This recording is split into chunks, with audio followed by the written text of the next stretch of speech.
Hey, what's going on, guys? Welcome back to Brotel. I got another review for you guys, and it's for the newest banner called Sibling Bonds. This is sort of like a first impression review where I go over each of the heroes and give you my thoughts on them based off their stats and skills. And hopefully at the end of the video, you guys can decide for yourself whether or not they are worth pulling for. Alright, to start off, we got Klein, the Silver Nobleman. He is a neutral bow infantry hero, and at max level, he averages at 40 HP, 37 attack, 28 speed, 20 defense, and 24 resistance. For a bow hero, I would say his stats isn't too bad, but it's not too great either. The only stat I see that really stands out on him is his resistance, which if you get a positive IV on resistance, then he can get around 27 or 28, which is quite decent. Klein's weapon is Brave Bow Plus, which drops his base speed by -5. It is effective against flying units and lets him attack twice if unit initiates combat. His special is Glacis, which has a 4 attack charge and boosts his attack or boosts his damage dealt by 80% of units resistance. Not a bad skill to have on Klein since he does have decently high resistance. Brave Bow also cuts down the charge cooldown, so that's nice as well.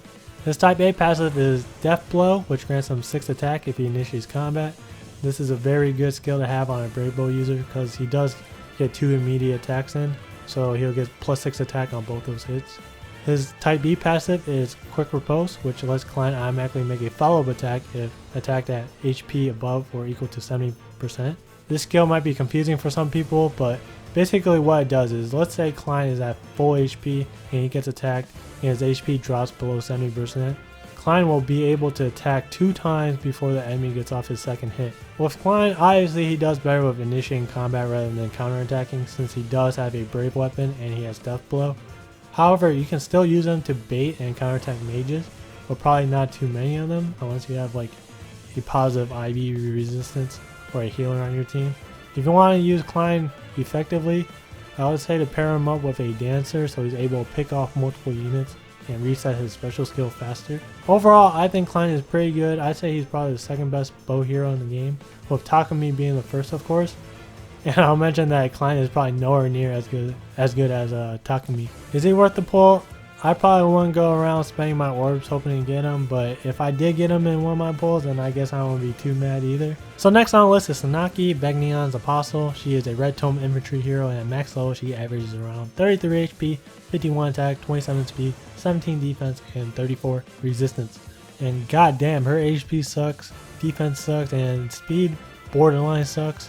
Her weapon is Cymbeline, and it grants adjacent allies +4 attack through their next action after any combat this unit initiates.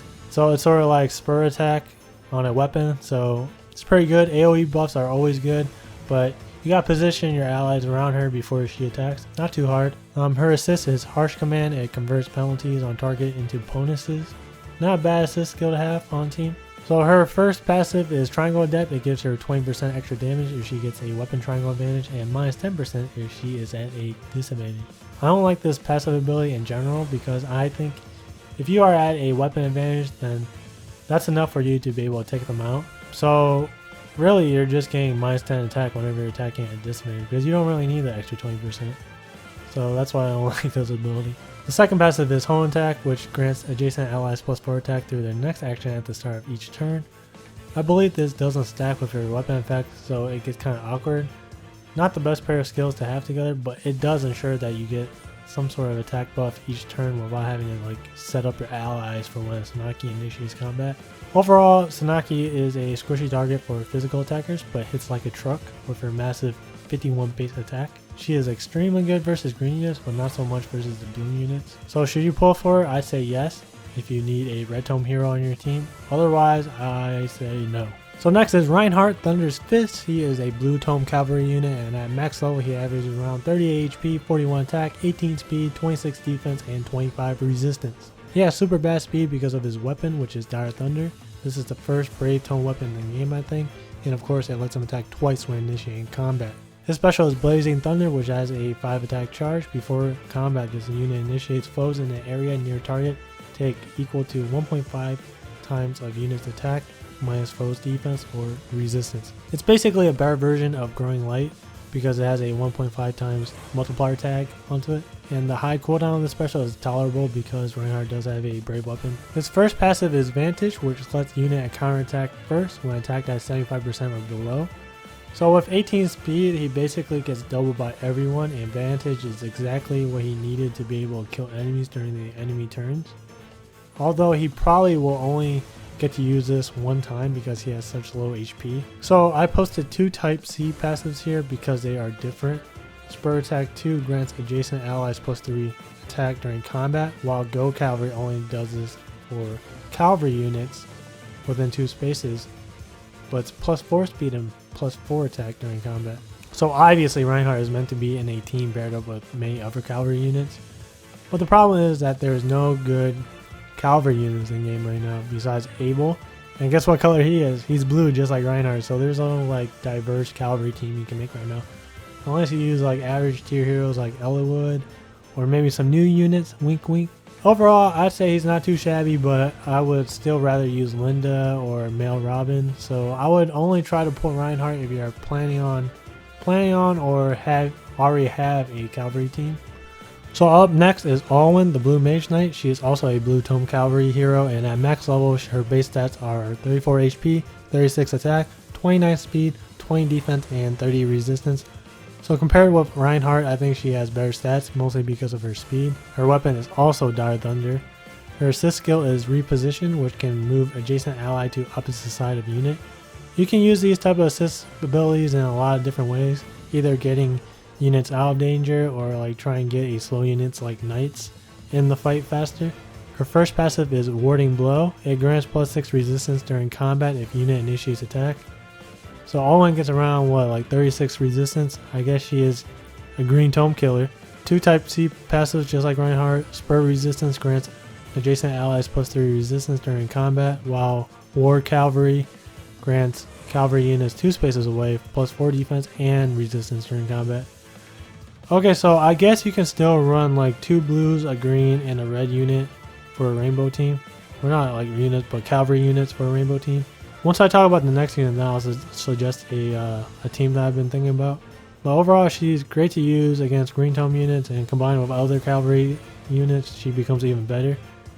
And pretty much the same thought as I had for Reinhardt. If you are building a cavalry team, then sure, go ahead and try to pull for it. But if not, then there are other better heroes in the game. Okay, so now we got Aldegan Lionheart. He is a red sword cavalry hero. His max base stats are 45 HP, 51 attack, 27 speed, 37 defense, and 21 resistance.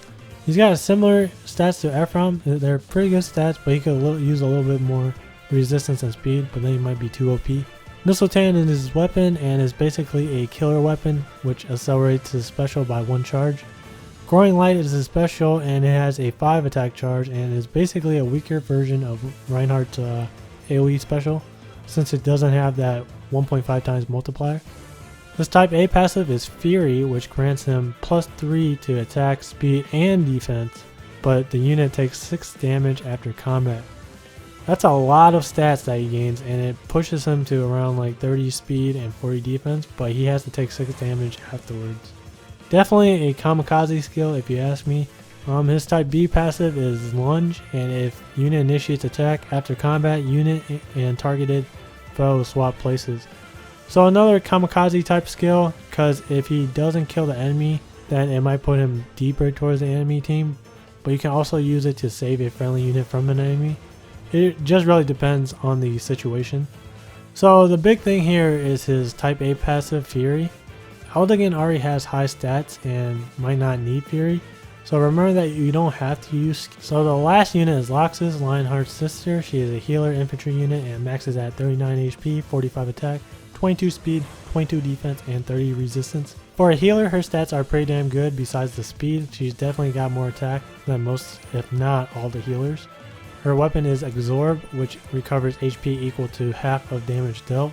You can opt out for her other weapon, which is Assault, that has 10 might instead of Absorb 6 might, but Assault has no weapon effect. Absorb is way better in my opinion because she has high attack and you can self-heal by attacking enemies. Like all other healers, she has multiple staffs. Her first one is Mend, which has 1 range and restores 10 HP. Her other staff is Physic, which has 2 range but heals only 8 HP to target and all allies 2 spaces of the target. In my opinion, always go for Physic over all the other staffs in the game because that 2 range helps with positioning. and positioning is really important to not getting your healers killed. She has 2 specials. The first one is Imbue, which has 1 charge, and when healing an ally, increase the healing by 10. Her second special is Solid Earth Bomb, which is also on 1 charge, and when healing an ally, grant all allies plus 4 defense for 1 turn. Both these specials are really good, especially since they are both on 1 charge. I would probably always go for Imbue because I think the effect will be used more often. Sometimes you don't need that extra defense, maybe because you're like facing a lot of mages or your units already have high defense, but the plus 10 recovery from Imbue is always relevant. She has 1 passive, which is Spur Resistance. It grants adjacent allies plus 4 resistance during combat. It's a good skill, but is it good on a healer? I'm not too sure.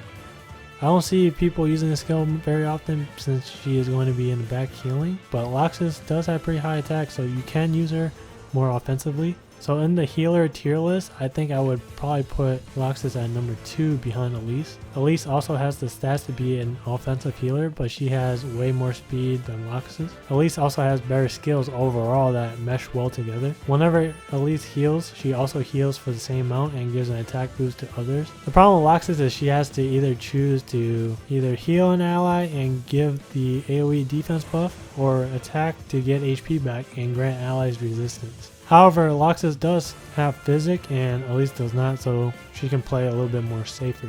So should you pull for her? Like I said in my last review, I would never just pull to get a healer, but I think if I got her in one-line pulls, I would be okay with it. Alright, so that's it for the review. Overall, I would not suggest pulling in this focus banner, but that's just me. I don't see any units that I really like, nor do I need any of these units. If you want good heroes, I would wait until the secondary banner with Nino and Effie to come out sometime next week. Which, by the way, I will have a review video for those characters out in a couple of days. That's it for now. Don't forget to subscribe if you want to see more Fire Emblem Heroes content. Thank you guys for watching, and I'll see you guys in the next video.